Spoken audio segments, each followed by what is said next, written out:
नमस्ते और आज के इस खास एनालिसिस में सबका स्वागत है।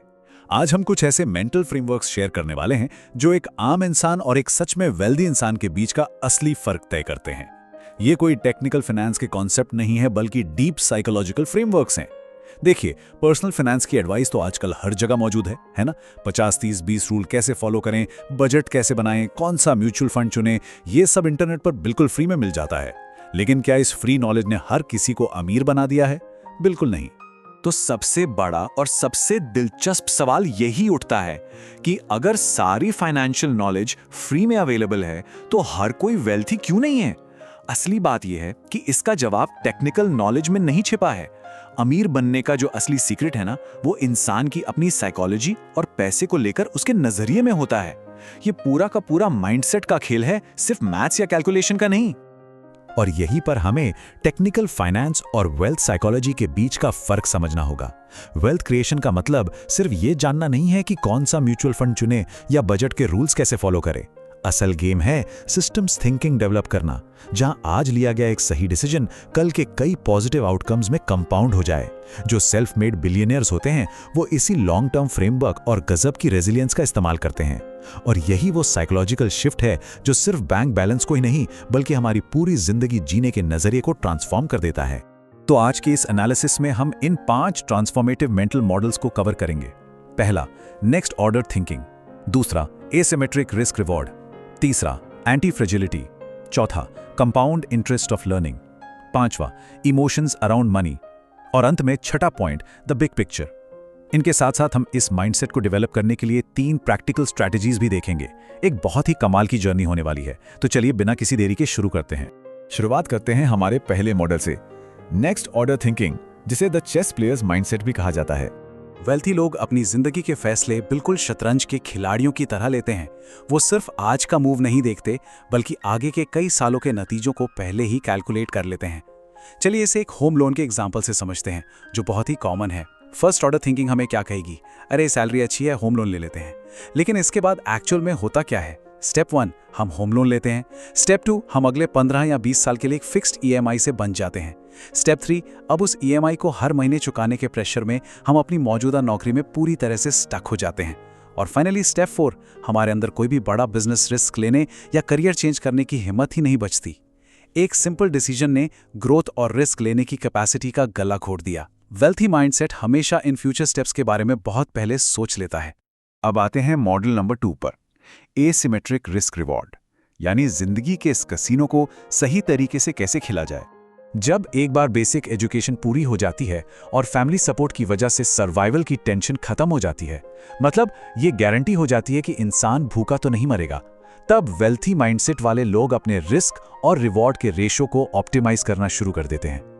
जरा एक टिपिकल कॉर्पोरेट जॉब और खुद के किसी बिजनेस या साइड गिग को कंपेयर करके देखिए।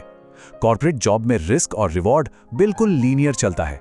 थोड़ा नया काम किया तो थोड़ा इंक्रीमेंट या बोनस मिल गया, बस इतना ही। लेकिन दूसरी तरफ एक साइड गिग में शुरुआती रिस्क भले ही हाई लगे, लेकिन इसका अपसाइड यानी कि जो रिवॉर्ड है वो इतना मैसिव होता है कि उसकी कोई लिमिट ही नहीं है। और सबसे कमाल की बात क्या है? डाउनसाइड पूरी तरह से कैप्ड है, क्योंकि बेसिक जरूरतें तो पहले से ही सेफ हैं। अमीर लोग इस एसिमेट्रिक रिस्क को बहुत बारीकी से समझते हैं। आगे बढ़ते हैं तीसरे मॉडल की तरफ, एंटी फ्रेजिलिटी, यानी केओस और उथल-पुथल से और ज्यादा मजबूत होकर उभरना। ये कॉन्सेप्ट दरअसल नसीम तालिब की एक बहुत ही पावरफुल किताब से लिया गया है। और सच मानिए, स्टार्टअप्स के टफ फेज में, जैसे 2013 और 2014 के मुश्किल सालों में, इसने एक गाइडिंग लाइट का काम किया था। एंटी फ्रेजाइल होने का मतलब सिर्फ किसी झटके को सहना या मुश्किल को सरवाइव करना नहीं है। इसका मतलब है उस झटके की वजह से एक्टिवली ग्रो करना और पहले से कहीं ज्यादा स्ट्रांग बन जाना। वेल्दी माइंडसेट वाले लोग मार्केट के क्रैश होने पर या मुश्किलें आने पर कभी कंप्लेन नहीं करते। वो ये देखते हैं कि इस सिचुएशन से क्या सीखा जा सकता है। वो हर प्रॉब्लम के साथ मेंटली और भी ज्यादा अनब्रेकेबल होते चले जाते हैं। चलिए अब देखते हैं model number 4, compound interest of learning, जिसे हम द पावर ऑफ बोरिंग भी कह सकते हैं। पैसों की कंपाउंडिंग के बारे में तो हम सब ने काफी कुछ सुना है, लेकिन वेल्दी लोग ये अच्छे से जानते हैं कि कंपाउंडिंग का ये जादुई असर हमारी स्किल्स और नॉलेज पर भी बिल्कुल वैसे ही काम करता है। इसे कंटेंट क्रिएशन के एक रूटीन से समझते हैं।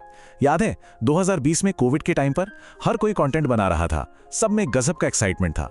लेकिन होता क्या है, वो एक्साइटमेंट धीरे धीरे फेड होने लगता है और काम बहुत बोरिंग लगने लगता है। 99% लोग यहीं पर गिव अप कर देते हैं।